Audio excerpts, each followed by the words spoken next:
Hi, this is Scott Garibay, and today I'm going to talk about Ghost in the Shell 2017 and theology, and why Ghost in the Shell 2017 is a very strong impetus for someone to really embrace evangelical Christianity. Okay? All right, so I've talked quite a bit about Ghost in the Shell 2017. I have quite a few other videos on it, and quite a few of those bumped up against theology, bumped up against faith. This video is full-on faith talk, full-on theology talk. So just putting that out there. All right, so here's where we arrive. By the way, tons of Ghost in the Shell 2017 spoilers in this video. All right, so Ghost in the Shell 2017 is really, it shows the path of, hey, there were two attempts to, let's start at the beginning. Ghost in the Shell 2017 is really about immortality. That is what the film is about. It is about the pursuit of immortality, the desire for immortality, the attempts to be immortal. Okay? There are two paths to immortality that are shown in Ghost in the Shell 2017. Those two paths are take a human brain, and put it into a robot body. And then the other one is upload your consciousness to the net, okay?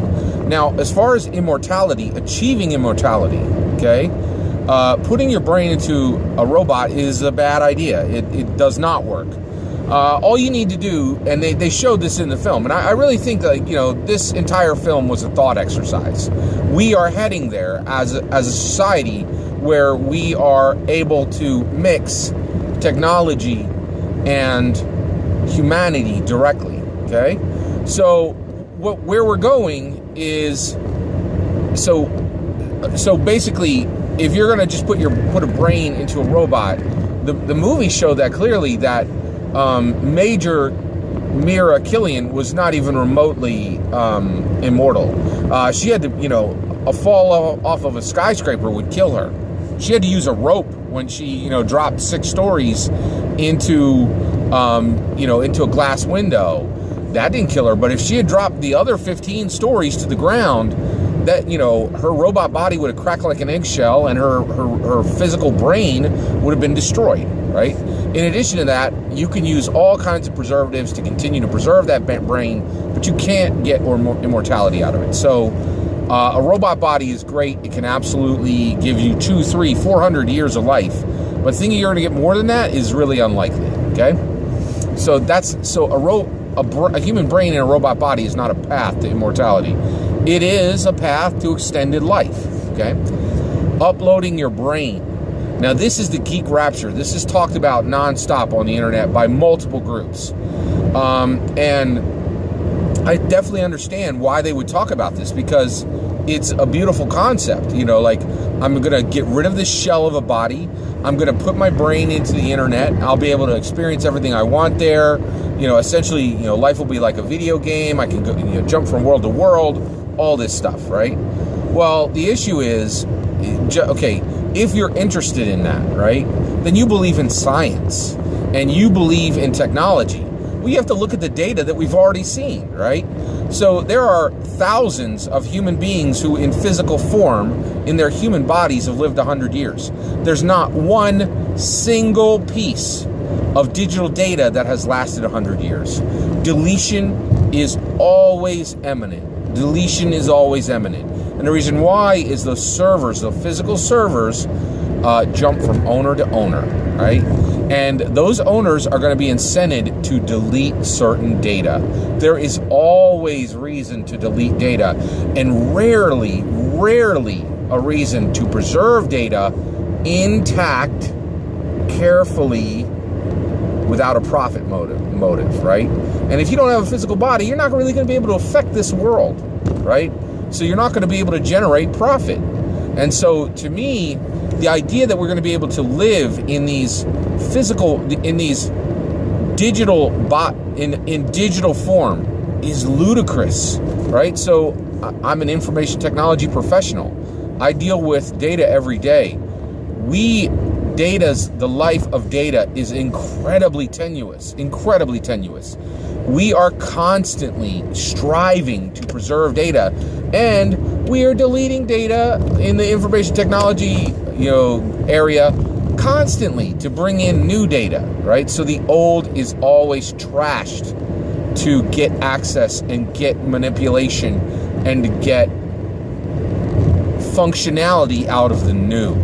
So the idea that data can always be deleted, and it can always just be lost from lack of format or lack of preservation. Entropy is digital information does not escape entropy. The facts, the science that support what I'm saying is rock solid. There is 100 years of, there's less than 100 years of digital experience showing us that virtually no digital data is ever preserved, right?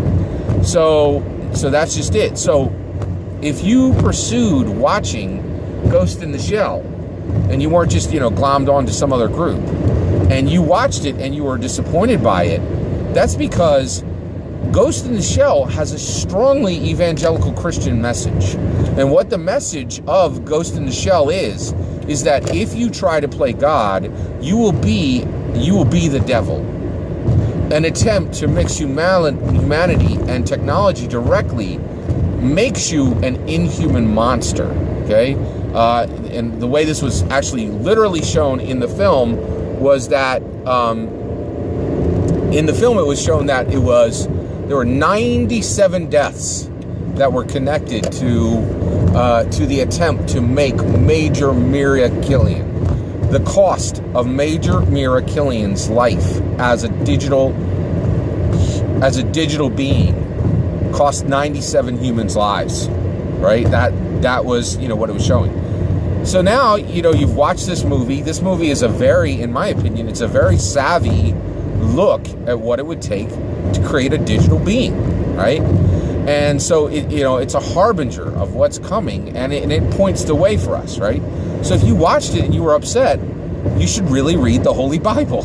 And the reason why is when you read the Holy Bible, you will see that all of what is talked about in, like the original Ghost in the Shell quotes 1 Corinthians 13:12, where it says, now we look through a mirror dimly, but soon we will see face to face, right? And so, the Bible is fully aware of humanity's state of mind, body, and spirit. Jesus Christ came down to earth and said, you have your mind and you have your spirit, but you cannot, and you can improve your mind and you can improve your spirit, you can improve your mind and you can improve your body, but you can do nothing to improve your spirit, and you cannot preserve your spirit, and you can't even preserve your mind and your body, but I can do all of that. I'm going to die on the cross. You are separated from God because of your sin. My death on the cross, when you stand before God for judgment, he will see my death and he will see my payment for your sins. And now you will have immortality. And it's something that you can't even work toward. It is a gift, and all you can do is receive it, right? That is a great plan for immortality. That is a rock solid plan for immortality, which takes, in my opinion, far less faith to believe that you can get immortality through that path than that you could get immortality through what 80 years have shown us will absolutely lead to your death if you were actually created as a digital being. So if you watch Ghost in the Shell 2017, you will see, if you're paying attention, that is a rock solid argument for evangelical Christianity. Thank you.